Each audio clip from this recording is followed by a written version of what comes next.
What is up, everybody? Renfail here. Hopefully you are doing well. Back again with some more Voyagers of Nera. We're actually doing our final thoughts on the early access today. If you haven't already caught my early thoughts video after my first initial stream session with this game, check that out. I've now put around a dozen hours or so into the early access, and I've got thoughts. I'm going to put them out here. And we'll go from there. So shout out to Treehouse Games for the key. I've been playing this and having a lot of fun with it. It is an early access that just started. So if you ever played like early Valheim, early Enshrouded, V Rising, any of these crafting survival games that are of a similar nature, all of those games started off in a very basic state. But we could see what was there. And following along through those early access programs where these games have evolved over 2, 3, 4 years of early access and reached a polished state for 1.0, I would say that's my caveat to this discussion, is that what Treehouse has here with Voyagers of Nera is super fun. It has some really interesting elements in terms of the surfboard, the underwater components. The sound design is amazing. Visually, it's breathtaking. The music and the ambiance are completely cozy, chill, relaxed. They've got a very mythical island vibe going on with the spirits and the echoes. There's the ship. There's a lot going on here that is unique to them while also still fitting within that crafting survival gameplay loop of saying, hey, just like every other game you're ever going to play in this genre, you're gonna have a workbench, a repair station. You're gonna build a structure. You're gonna have some storage chests. You're gonna have like a little home base here that you can expand and etc. And then they have unique things like your spirit guides and the underwater components of the game. So while it is a familiar gameplay loop, it does a lot of its own unique things and establish its own identity pretty well. And I love the visuals of the game overall. Like I said, the vibe of this is very much spot on. However, the caveat to all of this, and this is where I'm going to provide some constructive criticism, which I hope everyone will understand the context of this, because this is not me saying the game is bad. This is me saying it is in an early access state. So if you decide that you like the vision that they have, there's a link to the Steam page down below. I highly recommend you to check it out. If you haven't already done so, watch my videos, watch my early thoughts video, watch this video, and if you like what you see, go ahead and pick it up via Steam. It is just hit early access. I do think everything they have here is really cool, and I like the vision that they are presenting. But it does need some polish, and it needs some additional stuff, and that's what early access programs are all about. It's about providing developers with feedback and helping them guide that vision towards hopefully something that is as perfect as it possibly can be when it gets to the final launch project. So, I have a few things that I will say that are caveats that you should be aware of before you're going into early access. If you are someone who is primarily a mouse and keyboard player, you are going to have a better time of it than someone who is like me, who plays...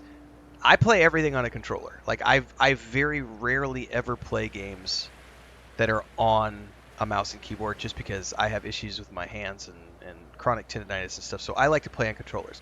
There is controller support in this game, but it is janky, to say the least. So there are some things you can't do that at least I've not figured out how to do them, like open up the map from the controller. That doesn't seem to be something you could do. If it is, I'm not aware of it. But you can obviously just have the keyboard in front of you like I do and hit the M button and then bring this up. But this also leads to not being able to like exit out of this, and you can't scroll through the map at all with any of the buttons or anything. And the tabs, you can't tab through the map inventory knowledge tree at the top. Like the moment you do anything with the controller, once the map is open, is it defaults back to this. Now I can close this down by hitting this button to close the inventory, but there's no button to like back out of menus. There's no way to bring up the map, and there's no way to like cycle through. And of course you'll notice that there is no controller UI. Not a big deal. These are polished things that can get over time. But this is why I mention this as a little bit of jankiness that you just have to accept and embrace if you're going to be playing this on a controller. Once you get around with that, I have the keyboard in front of me so I can quickly hit escape to back out of menus. I can hit the M button to bring up the map. But then if I want to scroll on the map, I have to physically put down the controller, and now I got to bring up the mouse and keyboard, and now I can drag this with the mouse, and we can use the mouse wheel to scroll. So I would say that the for me personally, and this is a me thing because I'm a controller user, I definitely am looking forward to them adding more controller polish to the game. The UI I don't care about so much, but definitely the polish aspect of it, because there's one little thing that drove me nuts, which is I figured out everything on the controller. You could jump around, combat, boom, boom, boom, block, dodge, all those things, swimming, and all the other stuff. But when I go to use the surfboard, as soon as I pull out the surfboard, I lose movement. I'm still holding forward on the controller, and you lose movement. Now you can turn, but there's currently no movement on the surfboard with the controller. So I have to put the controller down and move over to the mouse and keyboard to be able to do that. So it's a little thing. If you're going to be playing on a controller, just understand that there are some caveats to that. And the other stuff is just little things. Like one of the things I would love to see on a personal level is a camera that follows the turn of the character. So right now it's a static camera, and what I mean by that is if I turn my surfboard, the camera doesn't turn with me. So when I am traveling, it'll travel with me laterally, but it won't follow the the POV of the character. It would be much better if the camera did something like this, or this, or this, so that, and I'm using the mouse to create this movement. This to me would be a better experience, where when you're on the surfboard, or the boat for that matter, the camera would follow the movement of the vessel. I think that would make for a much better experience when you're using the surfboard. It's a minor thing, it's a polished thing. It's one of those things. Quick commercial break, everyone, to celebrate and give thanks to all of these amazing people who keep me on the air full time. Really appreciate the support. All you got to do is join as a member. You get access to private videos. You can also do super thanks on any upload, or super chats and stickers on any live stream or premiere you see. And beyond that, don't forget we're multi-streaming over on Twitch now, so you can support over there as well. Thanks so much to everybody. Let's get back to the video at hand. And again, I'll be providing feedback to the team. There's a form you can fill out on the way out the door when you're playing the early access. I've got a draft of something that I'm putting together right now that I'm going to submit. But these are little things. Also, when you're taking damage with the boat, there's no way to know that you're how much damage you've taken to the boat. It's just you get these cracks on the boat that you'll see, and those are representative of. I need to go over to the other side, I think, to jump up on the boat here. These are visual representations of that you've taken damage, but you have no idea of how much damage you've taken. And so a suggestion to the team would be to add some sort of a damage bar to show us how much damage we've taken out of the total damage the boat can take, so that we actually know how much damage. And then also when you go to repair the boat, you can use a repair kit, but you have no idea how much damage you are repairing.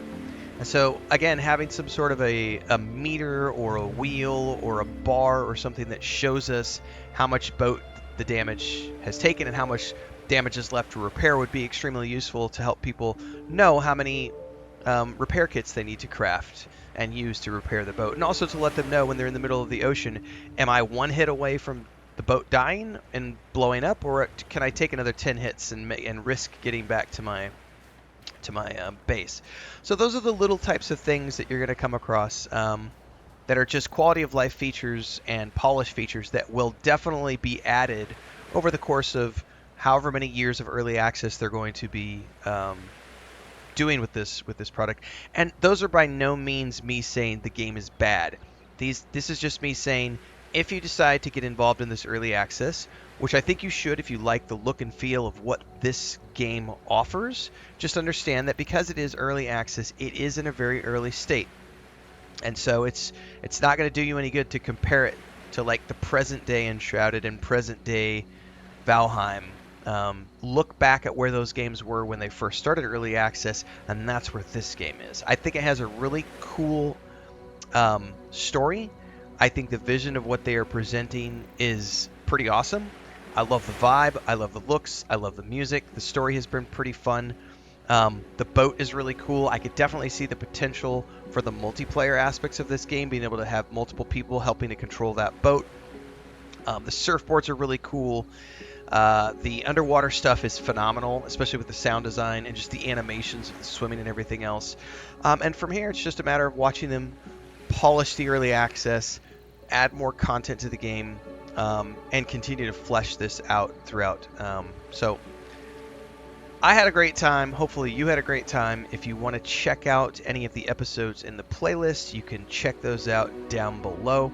And hopefully we will see you in the future when we come back and check out the game after some future updates as they continue to work on the early access for them. So again, shout out to Treehouse for the key on this game, and I will definitely be circling back around to play more of this game as they continue to update it in the future. So until then, everybody, stay safe, happy gaming, daily streams at 4:30 a.m. Central on YouTube, Twitch, Kick, and TikTok, and we'll see you in the next one.